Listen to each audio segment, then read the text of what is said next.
সফরে কোন কাজগুলো বেশি করতে এবং কোন কাজগুলো পরিহার করতে আপনি উপদেশ দিবেন? হজের সফরে যেহেতু যাচ্ছেন, যে কাজগুলো সবচেয়ে বেশি বেশি করবেন সেটি হলো হজের সফরে আপনি তালবিয়া পাঠের সময়গুলোতে উচ্চস্বরের তালবিয়া, পুরুষরা নারীরা নীরবে তালবিয়া পাঠ বেশি বেশি করবেন। তফ যত বেশি সম্ভব করার চেষ্টা করুন, তবে অন্য কাউকে কষ্ট দিয়ে নয়। আর যে কাজগুলো সবচেয়ে কম করবেন সেটা হলো, বা না করার চেষ্টা করবেন, সেটা হলো যে কারোর সাথে বিবাদে লিপ্ত হওয়া, বিতর্কে লিপ্ত হওয়া, অবশ্যই এগুলোকে এড়ানোর চেষ্টা করবেন।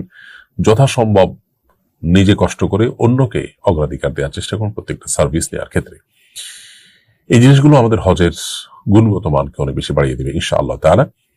হজের সফরে আরেকটা কাজ আমরা বেশি বেশি করবো, সেটা হলো জিকির, আল্লাহর জিকির, আল্লাহ স্মরণ, দোয়ার কবুলের জায়গাগুলো আছে সেখানে বিশেষভাবে সেগুলোতে মনোযোগ দিয়ে আমরা দোয়া করবো ইনশাআল্লাহ। মূল হজের আগে আপনি যদি ওমরা করতে চান, সেক্ষেত্রে শুরুতেই আপনার তামাত্তু হজের নিয়ত থাকবে, আপনি ওমরা করবেন বাই ডিফল্ট, এবং তার পাশাপাশি হজ করবেন যথাসময়ে। আবার হজ এবং ওমরার মধ্যে যদি আরো সময় থাকে, সে সময় অন্য হজ ওমরাও হতে পারে। বিশেষ করে আপনি যদি কোথাও তায়েফে দিতেন, আসার সময় একটা ওমরা হতে পারে। তো হজের আগে ওমরা এভাবে হতে পারে।